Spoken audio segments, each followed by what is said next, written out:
Pour avoir des bonnes informations sur le processus d'obtention de visa, abonnez-vous maintenant. Salam alaikum wa rahmatullahi wa barakatuh, mes frères et sœurs en islam, et bonsoir à tous mes frères et sœurs chrétiens. J'espère que vous vous portez à merveille pour moi. L'objectif n'est pas encore changé, c'est toujours le même. On est là juste pour partager avec vous des expériences de voyage, des démarches à suivre jusqu'à l'obtention de visa. Prenez siège et regardez la vidéo avec moi, c'est une vidéo très intéressante. Regardez la vidéo. Si une personne, que ce soit de ta famille ou pas, même si c'est ton parent direct, gêne ta santé mentale, dégage. Il y a d'autres personnes, tu ne les as même jamais parlé. Ça fait même 500 ans, vous ne vous êtes jamais vu. Elle prend son téléphone la première fois qu'elle t'écrit. S'il te plaît, tu n'as même pas 100 € là-bas pour moi. Ouais, j'ai un problème. Mon enfant a avalé le marteau. Mamie. En fait, ils ne se rendent pas compte de la quantité de stress que les gens vivent ici. Quand tu dis à une personne que tu es stressée, parfois tu appelles même les gens, tu en pleures comme ça. On te demande de l'argent. C'est là où tu te rends compte que si tu ne penses pas à toi, tu vas mourir. Et les gens vont rester. Les problèmes des gens ne finissent jamais. C'est toi qui finis. Tu vas stresser, aller travailler pour 5 personnes. Et le jour que tu vas mourir, on va t'enterrer seul. Non. Quand tu m'écris bonjour, comment tu vas, je vais très bien. Tu commences à parler de l'argent. Lui, ignorer avec succès. Parce que j'ai compris qu'il faut éduquer les gens, en fait. Il faut éduquer. Il y a certaines personnes qu'il faut éduquer. Si tu commences à donner l'argent, sache que tu vas donner jusqu'à ce que mort s'en suive. Et personne n'aura pitié de toi. Parce que même quand tu vas venir pleurer que je n'ai pas l'argent, on va croire que non, tu es en train de mentir. Alors que tu ne vois pas clair. Tu es en train de partir même comme ça là, travailler dans le froid. L'hiver a fini de foncer tes yeux. Tu n'arrives même pas à t'acheter un truc. Je me rappelle, je n'achetais rien pour moi-même.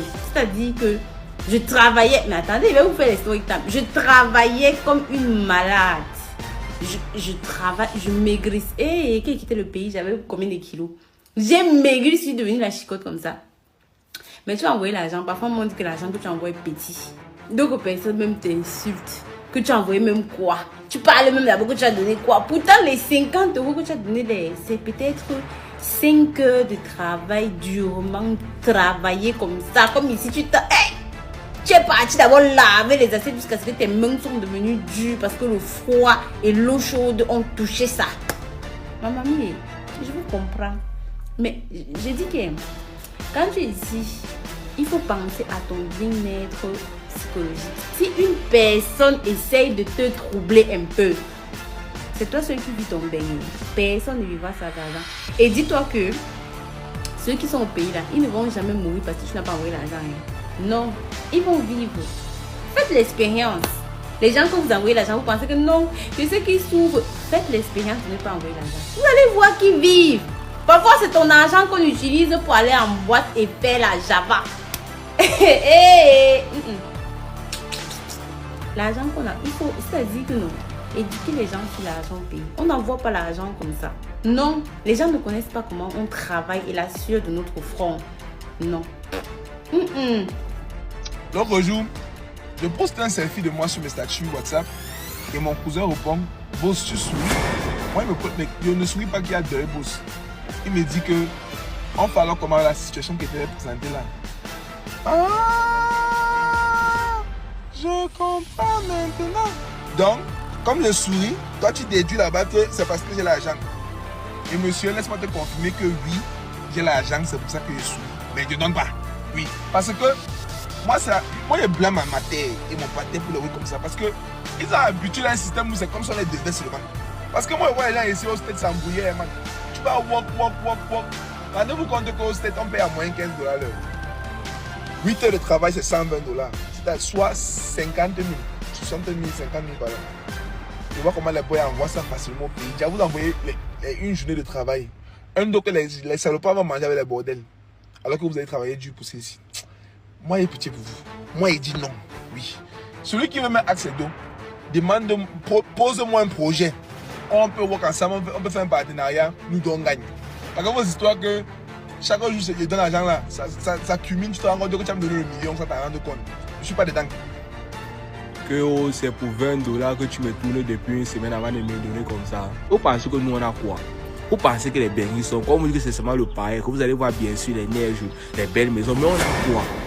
Parce que si nous on avait vraiment les deux comme vous prétendez dire, c'est qu'on ne vous donne pas. Il y a quoi que vous mettez la pression au Bengues? Que tu connais comment le pays se passe d'abord, le pays est dur. Vous faites comme si moi je suis né ici au Canada. Non, moi j'étais au pays, je connais la situation du pays, je connais ce qui se passe d'abord au pays. Pourquoi ne pas envoyer de l'argent au bled alors que nous-mêmes on était dans le besoin? À ma génération ça va s'arrêter, je ne vais plus envoyer de l'argent au bled. Et même si ma famille tombe sur ce TikTok, j'en ai rien à faire. C'est quel genre de comportement de daron irresponsable qui voit sa famille dans le besoin et qui envoie plus d'argent à l'extérieur qu'il n'en dépense dans sa famille? Surtout que quand on parle de besoin dans la famille, c'est pas des trucs superflus, c'est pas faire un voyage à New York ou aller en Islande, non. C'est des vêtements, un téléphone, des fournitures pour l'école. Le pire, c'est quand tu vas en vacances au bled, tu repars tout nu. T'as un nouveau téléphone, ton père te dit ouais, laisse-le à ton cousin. T'as des fringues que tu kiffes, ça te dit ouais, laisse tes habits à ton cousin. Et c'est quoi, moi j'ai pas de besoin, moi j'ai besoin de rien. Et si tu dis non, ça te voit comme le mal sur terre, ça te voit comme Shaitan sur terre. Arrête d'envoyer tout ton argent au pays parce que c'est la raison pour laquelle tu es bloqué et tu n'évolues pas aux États-Unis. Imagine un peu toi-même, tu travailles ici et tu vis comme un esclave. Dès que ton téléphone sonne, hey, allô, Idriss, envoie-moi quelque chose là. Et toi-même, tu envoies ça. Même quand ton compte est vide, tu l'envoies quand même. Écoute-moi très bien. C'est très bien d'aider. Mais aider à chaque fois, quand toi aussi, tu ne peux pas te sauver aux États-Unis, est un crime contre toi-même. Sincèrement, je ne comprends pas comment quelqu'un peut vivre dans un pays comme les États-Unis et n'a rien dans son compte pour se protéger. Tu n'as pas d'assurance santé, tu n'as pas d'argent en cas d'émergence dans ton compte, c'est-à-dire tu n'as rien pour toi. Est-ce que toi-même, ça c'est normal? Écoute-moi très bien, je vais te donner un conseil. Si tu as des gens importants pour toi au pays, comme ton papa, ta maman, tes frères et sœurs, des gens vraiment importants pour toi, des gens proches de toi qui se sont battus pour toi pour être aux États-Unis, décide d'un montant fixe pour les envoyer. Si c'est chaque mois, si c'est chaque 2 mois, si c'est chaque semaine, peu importe.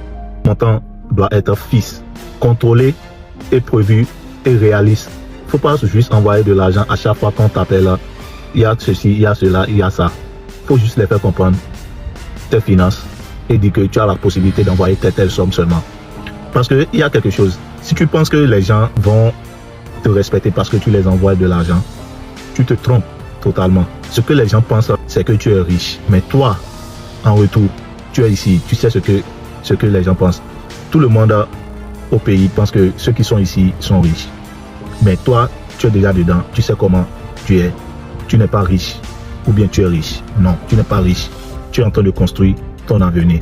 Donc, fais-les savoir que tu es en train de construire et que tu n'as que la possibilité de telle somme. Parce que la réalité, c'est que tu n'es pas riche.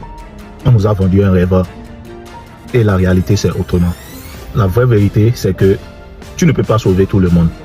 Oui, tu ne peux pas sauver tout le monde. Sauve-toi, toi-même d'abord. Les gens importants pour toi, oui, tu peux les aider. Mais il faut les aider avec contrôle et avec un montant fixe. Mais pas tout le temps. Pas au point aussi de te détruire.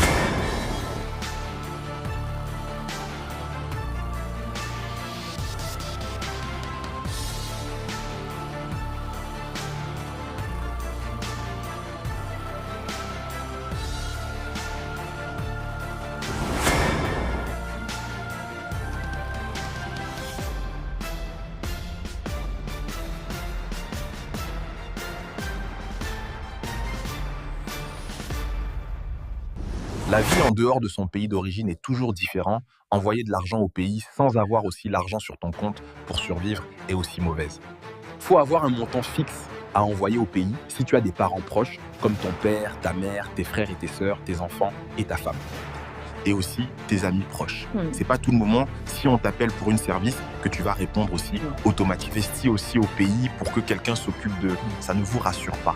Est-ce que la confiance est réciproque? Là, faut toujours faire beaucoup attention. Voilà, je vais arrêter la vidéo sur ce point, mes frères et sœurs. N'oubliez pas d'abonner à ma chaîne YouTube, aimer, partager et liker la vidéo. Merci beaucoup.